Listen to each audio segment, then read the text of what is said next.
नमस्कार, खबर बयार के यूट्यूब चैनल में आपका स्वागत है। टिंकू देवांगन के साथ मैं युवराज सिंह आज़ाद।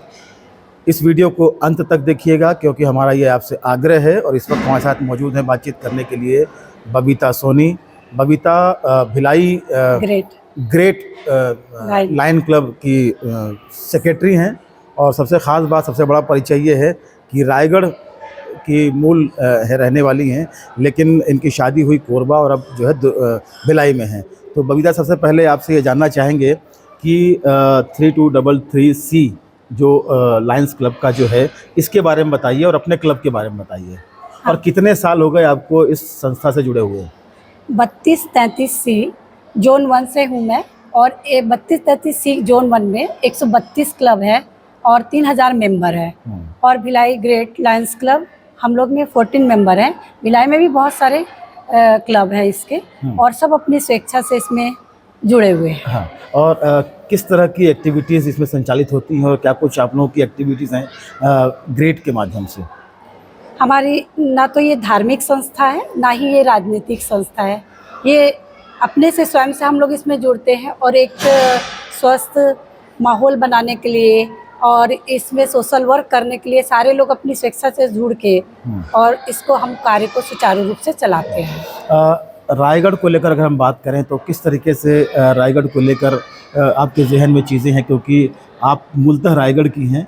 ये अलग बात है कि शादी आपकी बाहर हुई और आप अभी भिलाई में हैं। जब हम यहाँ थे तब तो रायगढ़ इतना डेवलप नहीं किया था, बट अभी देखने से बहुत अच्छा लगता है। बहुत सारी चीज़ें यहाँ पे व्यवस्थित दिखी। रोड भी बहुत अच्छे हैं, डिवाइडर बहुत अच्छे से किया है। ट्रैफिक रूल्स में थोड़ा प्रॉब्लम है यहाँ पे, बट अच्छा ही है। और काफ़ी चीज़ें यहाँ पे खुली है। शिक्षा से भी लेके देख लीजिए आप, यहाँ पे बहुत अच्छी शिक्षण संस्था भी है। कॉलेज भी बहुत अच्छे से खुला। पहले तो एक पॉलिटेक्निक कॉलेज और डिग्री कॉलेज, कॉमर्स कॉलेज ही था, लेकिन आज देखा जाए तो बहुत सारी चीज़ें यहाँ पे खुली। काफ़ी विकास किया है रायगढ़ ने।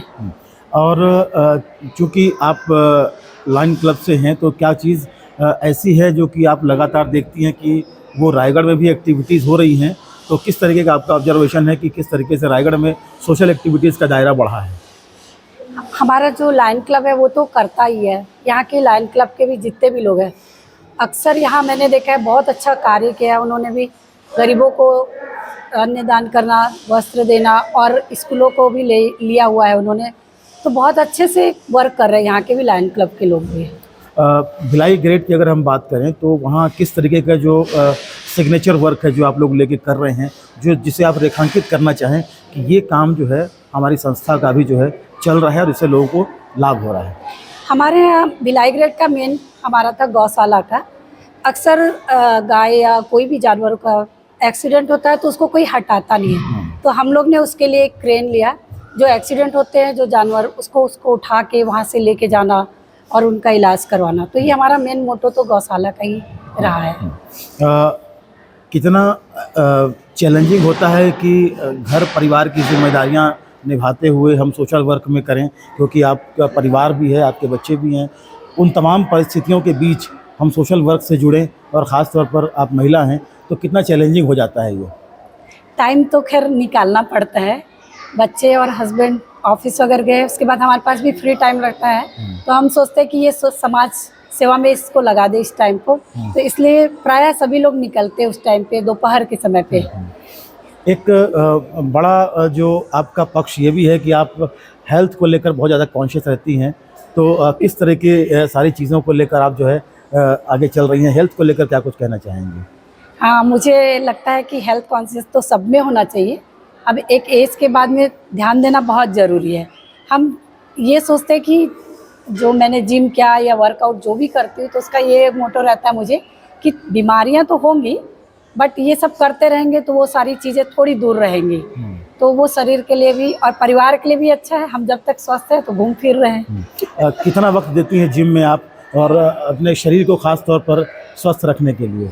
मैं और मेरे हस्बैंड दोनों, हम लोग दोनों मॉर्निंग टाइम पे 2.5 घंटा अपने शरीर को दोनों लगाते हैं, दोनों देते हैं।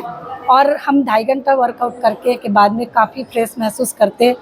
और आज आप देख लीजिए, मैं आपके पास हूँ, कल कोरबा, फिर उसके बाद भिलाई। ये मेरा राज है। चलिए, तो अब जाते जाते ये बताइए कि जो महिलाएं पारिवारिक जिम्मेदारियों के साथ साथ जो समाज सेवा में आना चाहती हैं, लेकिन कहीं कुछ एक झिझक है या कोई बात ऐसी है उनके जहन में जो बैरियर का काम कर रही है, तो क्या कहना चाहेंगे उन महिलाओं के लिए?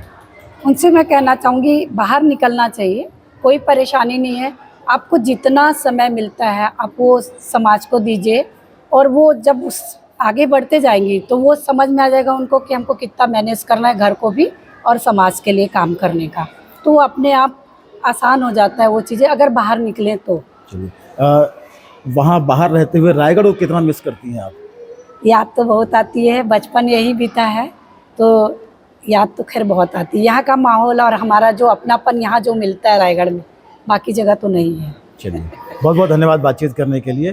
तो ये थी बबीता सोनी जो बता रही थी कि किस तरीके से वो लायन क्लब से जुड़कर कैसे सामाजिक गतिविधियों से जुड़ी हुई हैं और ख़ास तौर पर स्वास्थ्य को लेकर कितनी जागरूक हैं। बहरहाल इस वीडियो में बस इतना ही। खबर बयार के यूट्यूब चैनल को अधिक से अधिक सब्सक्राइब करें, हमारे कंटेंट लाइक करें, शेयर करें और प्लीज़ कमेंट करके ये बताएं कि हमारा ये वीडियो आपको कैसा लगा। नमस्कार।